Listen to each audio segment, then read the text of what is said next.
Yeah, Toronto getting his boy Spirit again. Full comfort zone for both teams, honestly. I think at this point it's really going to come down to, who has a better idea going into this draft, and that's the beauty of Dota. It's a best of 5. It's meant to develop so much, but they're kind of getting to know each other. This is what I can bring to the table, this is what you can bring, and they're going to get to learn like what counters what. The meta is going to evolve a lot between the series. And I would also like to point out that T.Spirit has been the most amazing learning team so far in this tournament. Like how they are adapting and how they're learning and how they're actually changing up their own playstyle into something new every game. But I would say every team fight, when there's a bite happening or a Pangolier roll, this is when LGD need to get something done. Because if not that, they lose. This is like their main team fighting tools.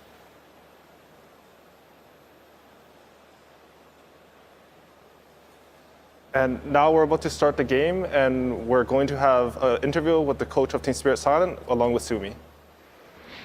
Thank you very much, AUI. I'm here with T.Spirit's coach, Silent. Silent, we are in the grand finals. Yes. This is where everything comes out, right? All the strats will come out. Did you prepare anything specifically for PSG LGD, or are you going for comfort? Honestly, we didn't prepare anything because we wasn't have enough time. We was preparing for T.Spirit, so we're just gonna play and having fun. All right, so you're just aiming to play the game. Did you have anything specific in mind with this draft? Not really. We was looking into their heroes and was trying to counter-pick them. All right, well, we will see how the drafts tend to play out throughout this series. We'll take it to ODPixel and Insania in the meantime. Thank you very much, Sumi. Yes, ladies and gentlemen, welcome to the grand finals of the International 10. T.Spirit up against PSG LGD Insania. It's a pleasure to have you by my side once again.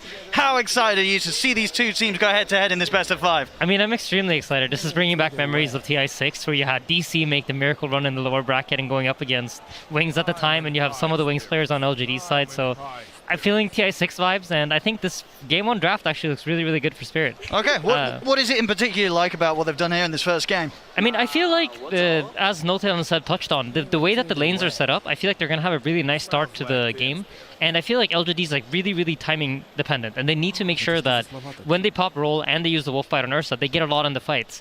And when I look at Spirit's draft, I see answers. They have the sleep, they have like 10 different stuns that they can throw out, and even if they burn the Ravage, I feel like the 4-man of their draft can still fight. So if they can get the Naga fat enough, if the Naga can ever join the fights and actually have a presence, I think their draft looks really, really nice to play. And it's, you've got to be excited to see it, right? Another game, Yatoro just continuing to show off his versatility of carry heroes. This is crazy here. Here in the grand finals, Naga Siren coming out. I mean, when you're seeing how the man can play on all the list of heroes that he's pulled out so far, there's no reason to doubt that he can't pull out a top-tier performance on any of the carries available in the game. Yeah, absolutely not. I mean, he's shown that he can play pretty much every single hero in the game. I've been so impressed by it. And the crazy thing is how flexible he is, too, and playing, like, he can play hard carry one game, and then the next game he's playing tempo. And this has led to, I think, Spirit having, like, the versatility in their draft and the ability to adapt the way they have throughout the tournament is, in my opinion, a large part because he's so versatile in his playstyle. Yeah, I mean, as sort of a drafter, when you come into a series or against T.Spirit, what do you do about the fact that they have sort of this special power in Yatoro's sort of hero pool? Like, do you just sort of ignore the carry? Do you still bother banning them out, or do you look elsewhere? Like, what is the best way to tackle this team? I mean, if I knew the answer, I'd would have probably known how to beat them by now. But I feel like the thing is, they just seem to... You deal with collapse, then Yatoro goes out of control. You aim for Yatoro, and then you have collapse and Toronto Tokyo going out of control. And I feel like a lot of this is heavily due to the fact that they play so well around vision. When I looked at the teams throughout the tournament, I feel like what Spirit has done that no other team does nearly as well as them, and I would even bring LGD into that category, is they control vision. They're really good about playing around wards. They understand when they can fight into wards, and they understand when they have to avoid it. So I think for Team Spirit, this game is going to be a lot about can they deward LGD, remove LGD's information, and have more information to play with. Sure. And for PSG LGD, of course, they've managed to charge their way straight to the finals through the upper bracket. When you look at what they've got here in this first game, what is it about this lineup that's worked sort of with the play style that they've been able to just destroy teams in their run-up to the grand finals? I mean, this looks very similar to their tiny sort of draft fight. You're going to have this one core that's going to be unbeatable. They have this mid laner that's going to provide control and lockdown for them so that he's going to be able to output damage. You have the glimpse to bring people back to the Ursa. So the concept for LGD is very much like, we're going to hit our timing, and once we do, you cannot touch us. And I think for Spirit, the problem will be, if LGD is allowed to freely just get to their timings, get that Aegis on the Ursa, where they can start ignoring the Tide Ravage or even fighting without the Wolf Bite from the Lycan, that's when they're going to be at their strongest. So I'm expecting all hell to break loose after the laning phase. Absolutely, and I can't wait to see it. Here we go, ladies and gentlemen, finally getting into the action of Game 1 beginning between T.Spirit and PSG LGD. Let's see if that chaos starts coming quick and fast. We know that both teams are very much able to bring it with some of the fantastic performances they've given us so far on the main stage. Yeah, and straight away Yatoro's coming out with a really smart play. He sends his illusions within the tower range, but he puts them in an area where the tower doesn't have vision. And by doing that, he will scout out the ward immediately from LGD. And this is what I mean, right? Spirit are so on top of all of the small things that will give them any sort of information advantage, where they will have more vision than their opponents. Let's see if they're able to maintain it throughout the early stages of the game, where it's very likely for those movements to be coming from lane to lane. See both teams avoid one another here for the bounty runes. Bit of a poke onto Miposhka, as Yatoro will still be able to grab that bounty rune. In fact, as you can see, 3 bounty runes to start things off here for Spirit, so a bit of a cash bonus to begin the lanes with. Yeah, and that was nicely scouted out by the ET. They find information of where and how many heroes has LGD brought to which runes, and then they can split up their heroes accordingly and make sure that they get the advantage on the runes. Let's look at some of these matchups. The mid lane, Pango versus Void Spirit, Toronto Tokyo versus Nothing to Say. What are we going to have going on here in the early few waves? I think most likely it's going to be a pretty farm-heavy lane. I don't think really either of the two heroes are going to aim to kill each other. Probably going to be a lot of trying to push out the waves, control the runes, and then around 6 minutes when the real rune spawns, that's when you'll see both the supports collapse on a mid lane, because I think both Pango and Void Spirit really rely on that rune control. And looking at both sort of the side lanes, the 2 carries, Arme and Yatoro, who's going to have the easier time? I think if you take a look at top lane, you see Ursa against Tidehunters, generally a pretty good lane matchup because you think of how the Fury Swipes stack up on him, and they have the sustain to tank the harassment that's coming out from T.Spirit. So I think as they level up on the top lane, I imagine the Wisp Ursa will do fairly well up top. But with that said, I think Collapse is still going to have a decent game. Yeah, I mean, Collapse has definitely been that solid rock of a player for Spirit time after time. He's been the one that they have been very happy to give that prioritization, get his game into a good shape, so that he can be the one to lead the charge into the team fights and start the action off for Spirit in those mid-game. Yeah, absolutely. And bottom lane, Yatoro's kind of playing this type of laning where you're not going to be pressured at all. Team LGD's priority here is just trying to get their Lycan farmed and make sure that they're playing for their own farm. So Yatoro's going to have a great start, and he has the ability to farm up the jungle because he has the illusions that can both push out the wave and farm the jungle camp. So I expect Yatoro to be leading the net worth charts as soon as we get into around the 5-minute mark of the game. Yeah. One of the reasons why Yatoro has been as scary as he can, even if the lane was a tough one, he always seems to be able to recover. So the fact that he's going to have a decent time to start off things, you know that he will be on track to hit some pretty insane CS. It really is going to be completely down to how much PSG LGD can find in terms of getting their Ursa involved in the kills early on. Yeah, absolutely. And there's just some trade-offs going on, but you can tell already from the net worth graphs that T.Spirit has set up their lanes to have very good farm on all 3 of their cores. That's certainly showing so far here on the early CS. Both side lane cores for PSG LGD just struggling a slightly bit more. It was very early days though. But a lot of levels coming in LGD's way. This Lycan is doing surprisingly fine. He's not really getting pressured that much by the Naga and the ET because he's managed to get the lane control. Yatoro's shoved out the wave, but Miposhka yet hasn't been able to get a pull to get the lane control back. So the Lycan's getting a lot of farm while Y is able to just rotate around, moves to the mid lane, opens up the small camp. And like we talked about, right, the middle lane is going to be contested in terms of who can push out the wave the most and then go farm the small camp. And Y on top of it runs over, unblocks his mid laner small camp to make sure that he can stay even with the Void Spirit. And when you look at sort of the tools they have available both sides with their supports, do you imagine once the 6 is there for the mids, we're going to have sort of a collapse on the mid lane to try and get the early objective, or do you think it's going to be all about reacting to the side lane fights here for the Pango and the Void Spirit? I think it's going to be important to get the rune. Whoever gets the first power rune of the game is going to kind of get to decide what happens. You get your bottle refilled, but you also have the ability to make a rotation as Mira. Could be in a bit of trouble here. We'll try and hold back the bear with the Hex. He's got the stick charges, but he's getting run down here by Arme. One more hit will do it. Can he close the gap? He can't. Oh, stun misses. That's going to cost him his life. Not the start there that Mira was hoping to have here in the grand finals. A whiffed ability, and that'll give up first blood to PSG LGD. Yeah, and Collapse isn't out of the woods quite yet. Arme's hungry. You're in a bit of an awkward position now, Collapse.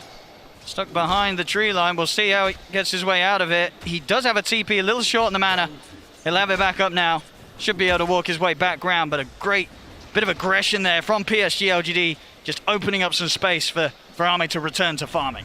Yeah, absolutely. And you notice that LGD are keeping the lane control up top, so this puts Tide under constant pressure, and you never know when they might make some sort of move and try to kill him. And that forces Mira to stay in the top lane. While if you look at Y, you notice that he's just rotating around constantly. He has the freedom to move wherever he wants on the map, because the lane is so pushed out by the way that the Naga plays, and the Riptide shoving out the creeps, so the Lycan can freely farm under his tower, and the Disruptor has the freedom to decide what he wants to do. Let's see what that call's going to be. We'll come in mid here. DOTA2 taking a bit of harassment on the Thunder Strike, nothing to say. Stepping right up to him. There's a remnant at the ready though, DOTA2. 2 seconds. He's got the protection here of the Resonant Pulse. And great usage there of that armor. He uses the health damage of Resonant Pulse to bottle up to make sure that he's not within the kill range of the Swashbuckle from Pango. Oh, some good early pressure though from PSG LGD, forcing DOTA2 to be very cautious in that mid lane as early as it is, just 5 minutes in. Yeah, absolutely. And I think when you think about Elder Titan, you kind of think of him as a lane dominant hero. And both Notail and Seth touched on it, right? You want to abuse the fact that LGD have no stuns. But because of how this bottom lane is played out, with the Naga lane constantly being shoved into the Lycan's tower, the Elder Titan hasn't really been able to abuse his laning phase presence. Oh, look at this now. There we have it. Nice bit of micro from Faith. Beyond that will grab himself a free courier as the Wolves chase down poor old baby faceless Rex. Up top, Collapse is also taking pressure now. So again, the freedom of Y, he's just allowed to rotate to mid, set up some pressure on the Void Spirit. Now he's up top, making sure he's just in their face and forcing them to react to his movement. Yeah, he's all over the place, Y. Yep. Spirit, they've definitely got to try and do something in return. Yeah, they themselves bring the 2 supports up to top. Just sort of figuring out what to do about this roaming Disruptor here in the early minutes of the match. Yep, here we go. First fight for the runes. Where is it going to spawn, top or bottom? Let's have a look. It is going to be down bottom, and it is a DD. It's going to go straight into the bottle of DOTA2. So a very nice room for it to fight with, but already up top. Spirit, they'll lose Mira. Yeah, it's a DD Toronto-Tokyo though. Let's see how he can respond back with it, because now you have a Pangolier with low mana, and he's going to be aware of it. So he knows that he can make a move here, and the Pangolier won't really be able to respond. Yeah, this is an excellent move for DOTA2 to find it. He's going to use it straight away. Goes aggressive. He's going to miss the Dissimilate though. A couple of hits will do it. Can he quite close the gap? No, he's not going to be able to get the second hit in. Nothing to say, steps away. I mean, that would have been such a big kill for him to find. He got the dream room for it, but he couldn't quite get the job done. Yeah, absolutely. It's unfortunate, but, you know, that's Dota. Disruptor, though, he's going to TP into the middle lane here. I'd be scared to do this. Let's see if DOTA2 has the will to chase him down. Yeah, he's still got this DD going for a few seconds. Why? Living on the edge a little bit. Yep. DOTA2 feels that he can get in with the Astral Step. Why knows? He's keeping his distance. Yeah, and if you take a look at the net worth, you see Yatoro. He's just going to start accelerating his farm even more, but I'm impressed by how well the Ursa's been able to keep up. And this is largely due to the fact that they had lane control for so long up in the top lane, and they were able to just keep their heroes, the enemy heroes, so close to the tower, so Tide could never really feel free to fight. He's going to try and step over for Mira, but again, Team Spirit, they've kept their 2 supports up here, both Mira and Miposhka, making sure that there's never the opportunity for Arme to get any kills up here right now. As you say, Arme doesn't care too much. Complete free farm, level with that of Yatoro's Naga Siren. He's having no struggles whatsoever, but Spirit just trying their best to limit anything else going into the hands of the Ursa this early. Yeah, and you notice the Naga in the bottom lane now. She's just going to put her illusions on the lane, push out the waves, while she farms the jungle camps close by, and try to get ahead of the Ursa by doing this constantly. And LGD are going to try to match by using the Wisp Overcharge to allow the Ursa to farm. And we notice both these teams are so good at stacking, and here we go again. Runes are spawning. And DOTA2 is going to be the focus. Quick jump away from the Rolling Thunder. Yeah, it's an Arcane Rune secured though, so if they can manage to survive these 70 seconds and nothing too bad happens, this is a huge rune for them to have. All about these power runes early on, especially in a game, 8 minutes in, only the 2 kills so far. Yeah, I mean, it's the tension, right? Neither team really has anything to do yet, and they're both drafting for slightly later timings in the game. The Tidehunters now finally hit level 6, so if there's an opening, look for some sort of rotation. I think it's hard to go for the Ursa, so there might even be the possibility of the Tidehunter rotating out of this lane. Sure. And making some sort of move with DOTA2. When you just look at the heroes that PSG LGD have at their disposal, and you feel that Spirit, they're just not going to want to try and push into that tier 1 quite yet. I think for Spirit, your expectation was to do slightly better in the lanes, but they haven't really been able to do so. See Yatoro getting gone on here by the two of them, but the Rolling Thunder not quite ready again. Not quite yet. They'll get the glimpse back, but no further damage to come onto the Naga Siren, so Yatoro will be fine. Yeah, a little bit of miscommunication there, it seems. The shield crash wasn't used on the hero. The glimpse came in a little bit later. Well, they've got their eyes on Arme. As they know, that play was made by a couple of PSG LGD inside their own jungle, but Arme, he's out of reach of the Remnant. He's away. Space is there, down bottom. Faith Beyond continues to push. The tier 1 to fall already here on Spirit's side of the map. Yeah, I think this is the most shocking part of this early game, because I expected the Lycan kind of get zoned out by the Naga, and the Naga Illusions to defend them, but... Let's see if they can get Arme. They've got 4 heroes working on him right now. There's a Ravage. He has the ult up. He's on the retreat up to the high ground, but they'll be able to get in front of him, close off his escape. Spirit will finally be able to claim their first kill here in the first 10 minutes, getting themselves on the board. Yeah, and this is a huge kill because it allows for Team Spirit to now start firing back and taking over this top lane area. They need this tower to fall. And meanwhile, this is the response you see from PSG LGD. They rotate their heroes mid to try to force Spirit away from the top tower and force them to come defend their mid tower as the more valuable tower for the later Roshan. And they're hitting these timings, PSG LGD, no doubt about it, and Spirit just having to let them do so. Yeah, I mean, this Lycan really has becoming the big X factor. I don't think Spirit expected him to be this strong out of the laning phase. And now Am is going to comfortably move into his triangle and start farming up. I think once he hits that Diffusal Blade, look to see Spirit LGD try to make some move. But I think if LGD gets to farm up right now, they feel like they've hit they have enough map space to where they're comfortable playing around their cooldowns and just waiting for the Disruptor ultimate to come online, wait for the Lycan to finish up his items, and then just play around his forms together with the power runes that the Pangolier is securing. I mean, in this sort of game where, you know, both teams playing as carefully as they are, just 1 to 2, coming up to 11 minutes, do you look at the Naga Siren and feel that for Spirit, if they can keep this game in pretty calm waters and not allow the early aggression from PSG LGD to get to them too much, this Naga Siren will be able to carry out in the later stages, or do PSG LGD always have the means to deal with her? I think to some extent you are happy, but I feel like you wanted the laning phase to go better so that LGD's timings come later into the game. So knowing that your lanes haven't quite gone the way you wanted them to, they must feel like, okay, at some point now, once LGD gets items, they're going to come running at us. Look at this top, nothing to say. He's going to get the lead in onto Collapse. They'll drop the Static Storm as well, putting no chance of Collapse being able to return fire quite yet with a potential Ravage. Doesn't matter though, he's able to walk out to the side. They'll go for the glimpse back on him.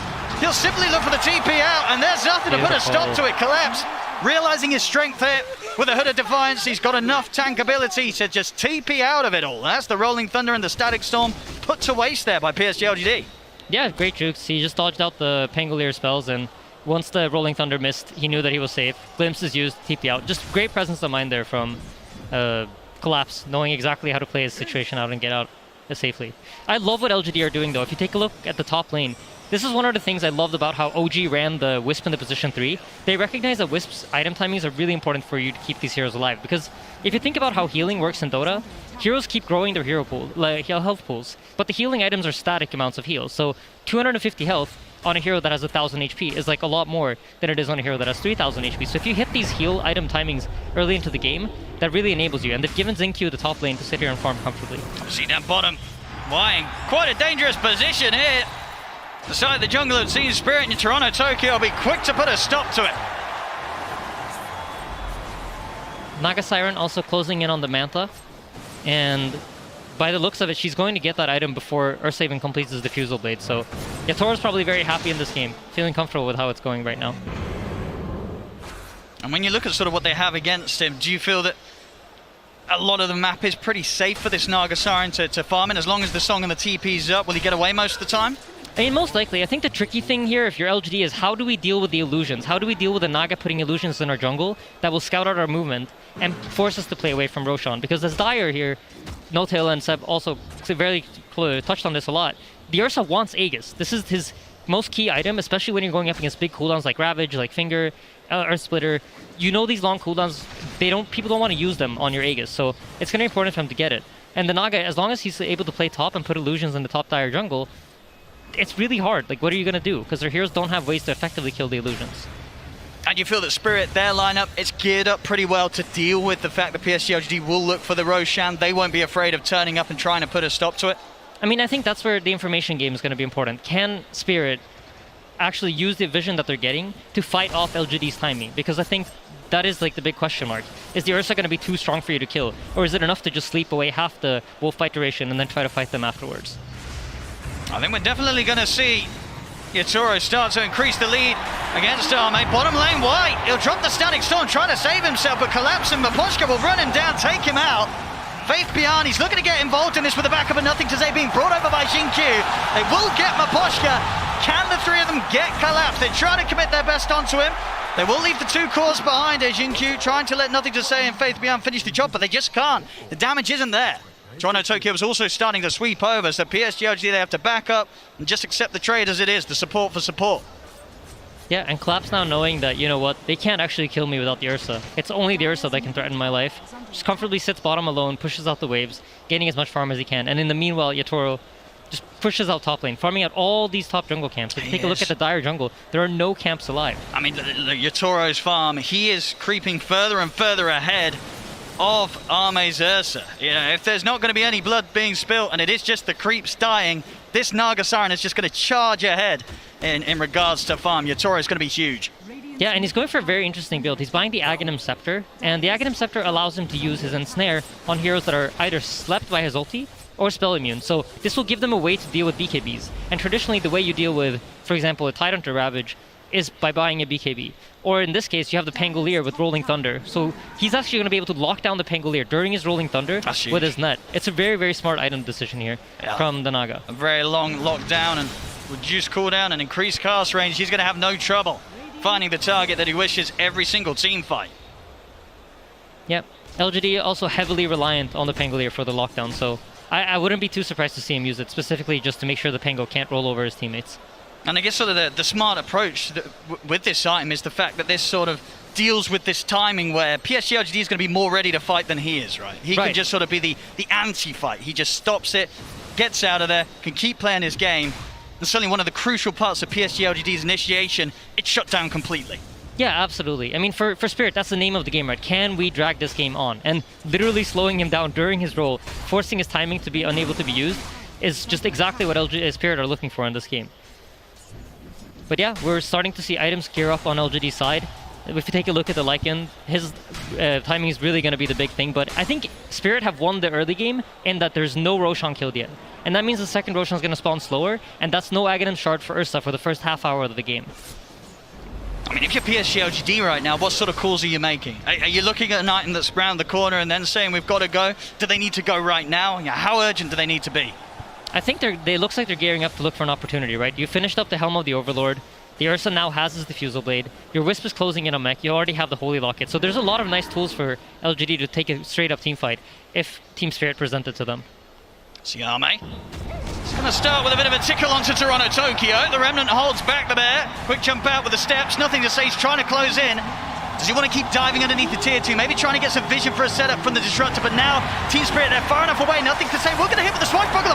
Procs of the Maelstrom, nearly bringing him down, but Toronto Tokyo gets away. On as low HP as he is, Collapse also able to TP out, as there's nothing else to stop his escape. Team Spirit, they're able to avoid the move completely by PSG LGD once again. Yeah, and they didn't even have to involve the Naga. So during all of this time, Yatoro's still just Look at his gaining farm. farm. He's 2,000 gold ahead of the Ursa already. Oh my, this is going to be a problem. He's getting out of control. He's only, I believe he just finished his Aghanim Scepter too. So he has Manta and Aghanim Scepter at 17 minutes into the game. He's crazy farm. This is, I mean, Yatoro, it really has been eyes on him throughout the whole tournament and performance of Spirit. Top lane setups there with a net. That's the mid gone. Nothing to say. Going down, Yatoro. Instant Song TP as he knows the response will be there from PSG LGD. Gets out. They cannot catch him. Yatoro will continue to farm. Yeah, this is a really important kill, but by forcing the Naga Siren to TP out, LGD now have the option of potentially taking back control of their jungle. So this is going to be their objective for the next minute here. As you see, they're going to try to contest this Tidehunter. They know the Naga Siren is not present. See what they can do about Collapse. Jump already in onto the Disruptor. They're looking to burst. Collapse, he's holding on to the Ravage for now. Static Storm's down. Collapse gets himself out of the side of the Ravage. Onto the two, and then they blow up Arme. It's 3 dead at the moment on PSG LGD. Io also caught out. Xingqiu to fall. That's absolutely massive. My goodness. Team Spirit's so aware of everything. They know that this is what LGD wants to do. The Naga TP'd out, they're going to come contest us. They position their heroes perfectly. You see the kinetic field come out, but there's no static storm to follow because you have the Lion in position to interrupt that. It's just Spirit are playing so well right now. They're just recognizing where LGD's timings are. It just seems like already, just in the first 18 minutes of this game 1 of the Grand Finals, Team Spirit, they're just completely in the heads of PSG LGD. The way that PSG LGD wanted to play, it's just not happening. They're crumbling, they're falling apart. And Yatora, he's just going to continue the glory. Mid lane, the setup there onto the Pango. Nothing to say goes down. Another kill for this Naga Siren. I do not know or see how on earth PSG LGD is going to stop this man this game. He's getting out of control, and if you look at the Lycan, you can see he decided to not go for the Aghanims. He's going for drums. They're gearing up for a quicker timing in this game. I think the mechanism comes out on Xingqiu. They get the BKB finished up on Ame, and they're going to look for some sort of team fight. But the way that Team Spirit are abusing the vision, if you take a look at the map, like, there are almost no dire wards anywhere. Radiant are in firm control of where the vision is. And the only ward that they have, I think Mifosha literally just pinged out. There you go.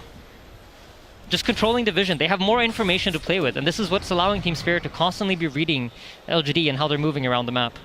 Dire's top tower is under attack. Bottom.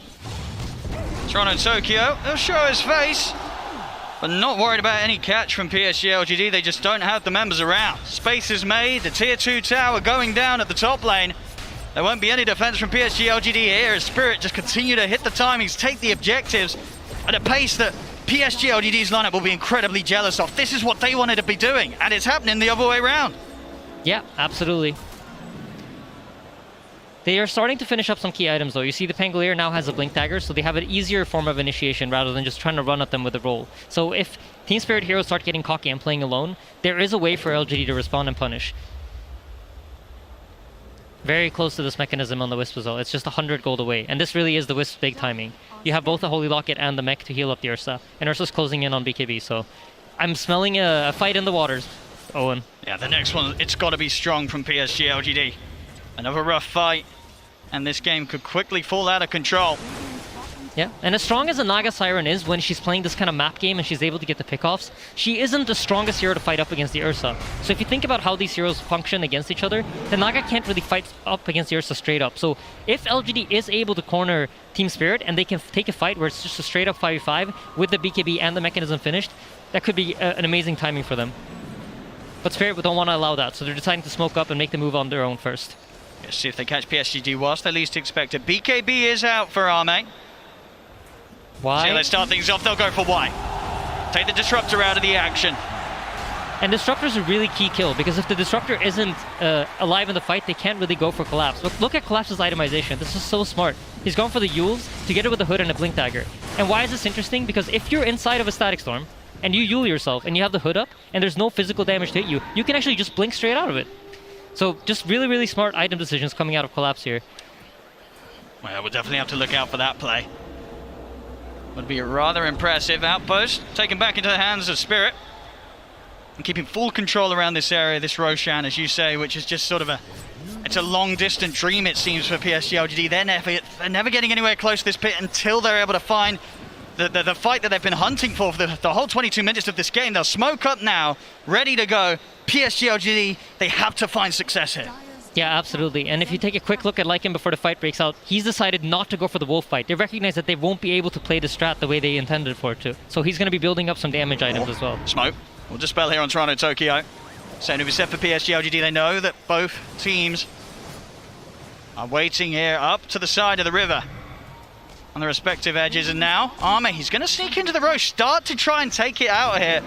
Yeah, for the first time in this game, they've been allowed to take back the Dire jungle and try to apply some pressure to Roche. So I expect Team Spirit also recognize that, you know what, we've given up the Dire jungle. What would LGD do with that? Well, they would go to Roshan. So T.Spirit, check this out. Ame's going to slow it down a little bit. The Spirit's coming in. They know that they know. Stop in. Comes the IO. They're going to lead in. There's the jump straight away. They're looking to burst through the IO. Then the Aegis to fall into the hands of Ame. Ame's able to get the Roche kill, get the Aegis. They get the Static Storm down. The Rolling Thunder has won in control. Toronto Tokyo.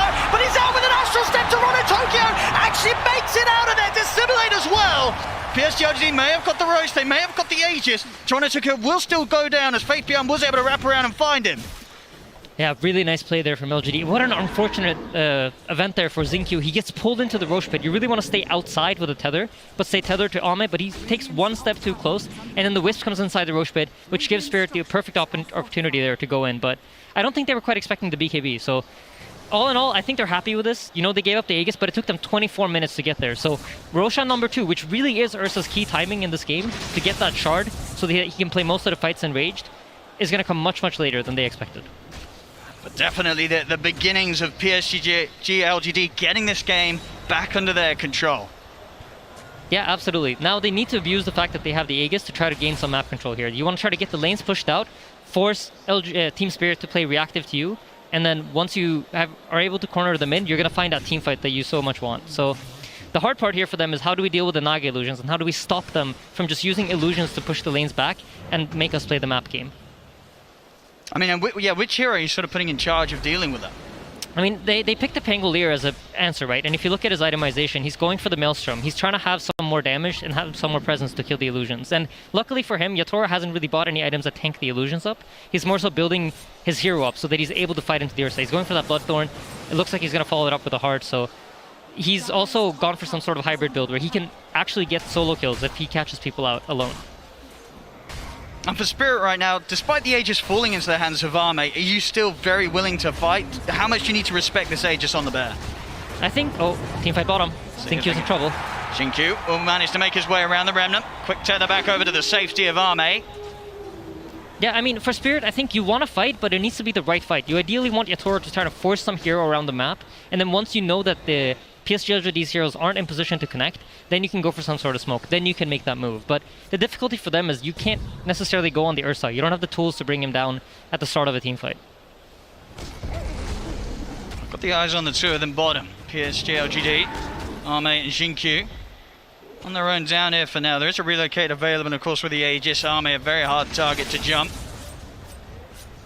Pressure continues from Yatora and his illusions in the mid lane, keeping these waves shoved right up towards the base of PSG LGD. And down bottom, Team Spirit are just waiting patiently, but LGD have recognized that they TP'd bottom, right? So it's very likely that their heroes are stuck on that side of the map. So here they come sweeping up towards the Dire jungle, understanding that Spirit cannot already have moved their pieces from all the way from bottom back to top after the TP response to the tier 2 tower. So just smart play coming out from both sides. I think we saw this in the VP Spirit series. Team Spirit are going to be really, really smart about only fighting under their vision, or where they feel comfortable that they have the information they need to take the fight. I think in this way, LGD's like maybe sometimes a little bit more reckless and will play with like assumptions. Like if they see you bottom, they might try to aim to fight you top, which we saw earlier. And in the early game, you know, Spirit read that perfectly. So if Spirit's able to get a good read like that, you might see them pounce. Yatora very ready to enter the fights now with his aggressive item with the Bloodthorn complete. They're able to get that locked down with the stuns, with the Lion and the Tide. That amp up of the damage will allow them to just destroy whichever hero they target. Yep, and something that I noticed Team Spirit do a lot when they feel like they're on the back foot is take over the enemy triangle and try to set up control here. And this is something that I'm sure LGD are aware of too, but Lycan's in trouble. Yep, they've got the setup here. You see the damage here with the Bloodthorn really amping up. It's not quite enough though. Faith Beyond makes it away, has the plate mail and that Hyperstone done already onto the way to the AC. An additional bit of armor certainly helping out. Yeah, and this is an opening now for Spirit. The Lycan form is down. One of the big tools in this team fight is gone. So in the other series when we saw LGD play the tiny Lycan, the Lycan's form himself doesn't really matter. It was all about that wolf bite. But in this game, because he decided to itemize his own hero, the 60 seconds of downtime here is quite big. And you see LGD pulling back their pieces, not willing to play aggressive on the top lane anymore, recognizing that they don't have all the tools necessary to win a team fight. Yeah, Team Spirit remaining in this whole area of the triangle. Yatora slowly sieging onto the tier 1 tower, seeing what sort of reaction they can force out of PSG LGD. 20 seconds until that Aegis has gone off Ame.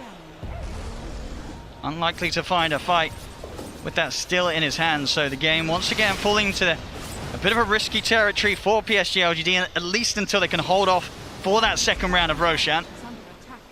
Yeah, and Illusion's just slowly chipping away at this tower.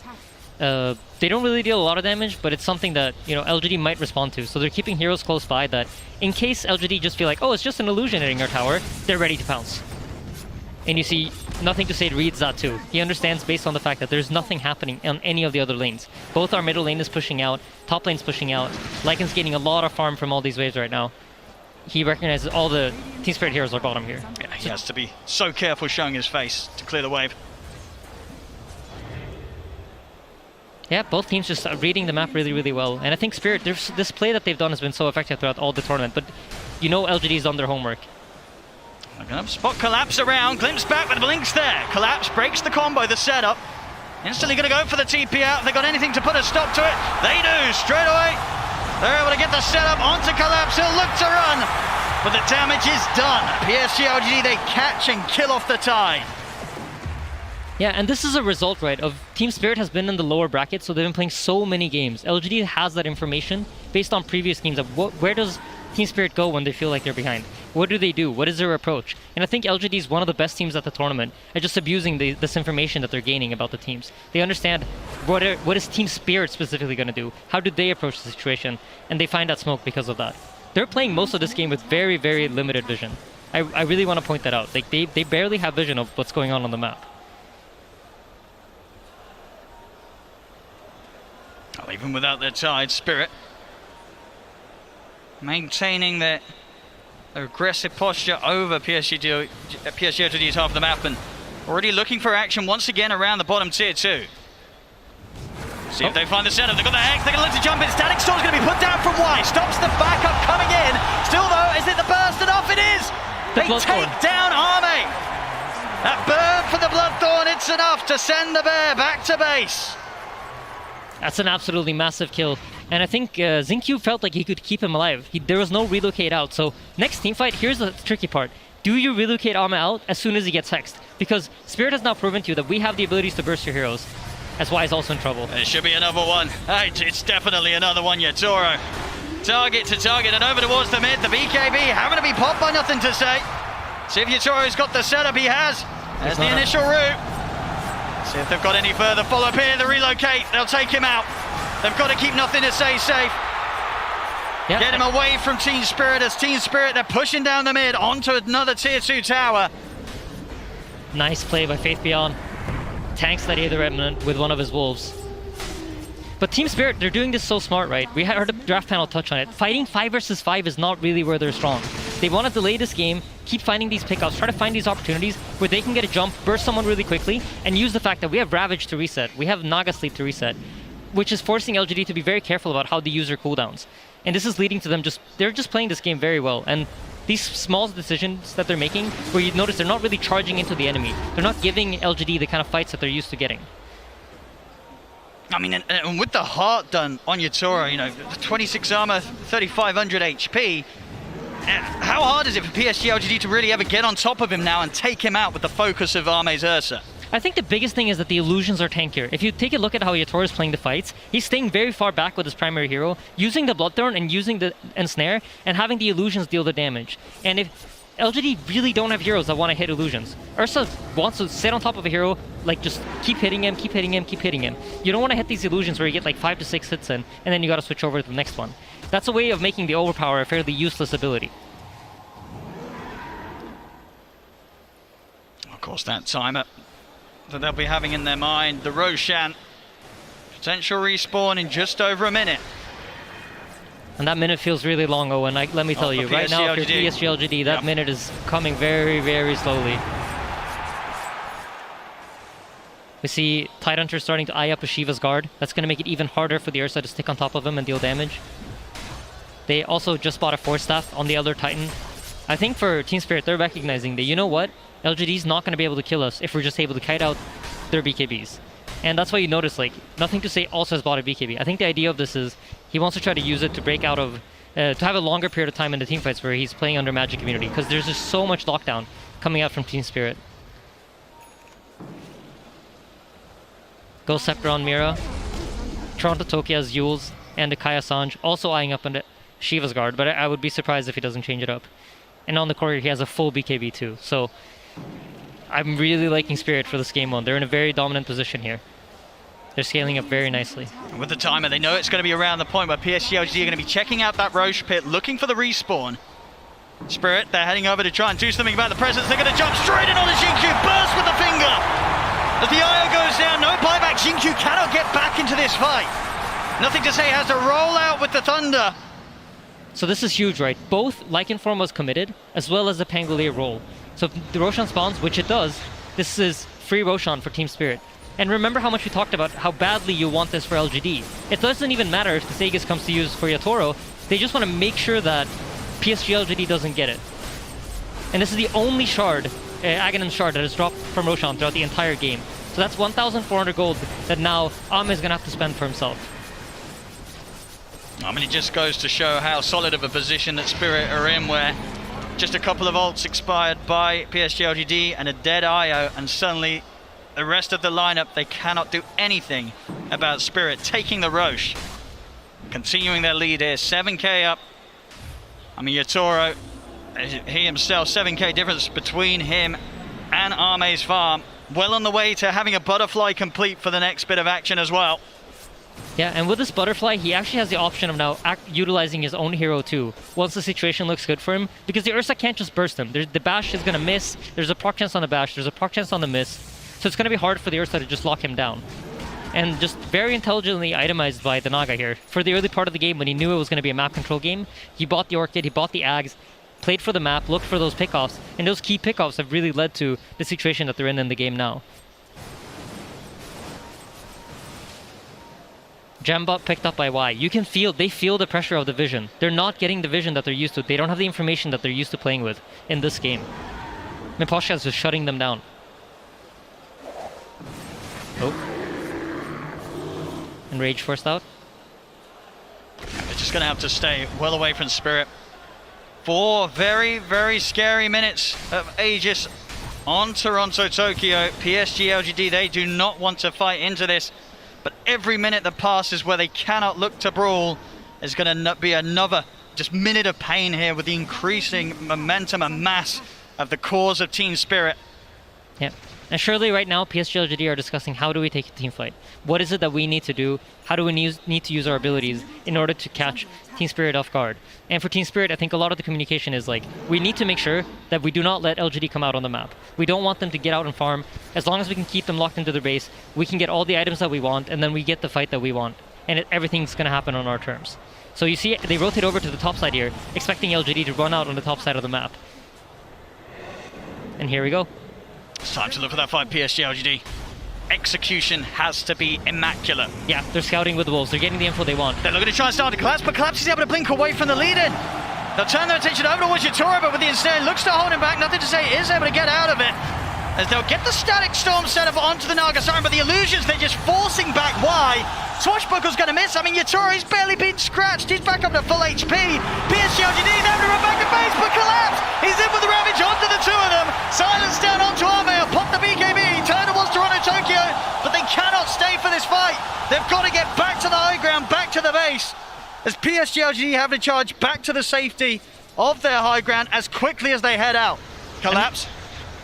Gonna look for the setup here outside of the base, another BKB force. Faith Beyond trying to head back to the safety of his teammates. The ensnare locks him down, the illusion's starting to go to work. Remnant left in the position, they drag it back with a split into the finger. My goodness, the Lycan gets absolutely destroyed. And Toronto Tokyo's not done. Diving up to the tier 4s, committing with a dissimulate. He's trying to go for GQ, will die underneath the towers, but he's got the Aegis. He's ready for round 2. Yeah, I mean, it's just the micro decision making from Team Spirit is so beautiful to watch. I think every time a hero pops BKB, within half a second, there's a Naga net flying at it. And in the fight, you saw Ame pop BKB to try to man up and fight.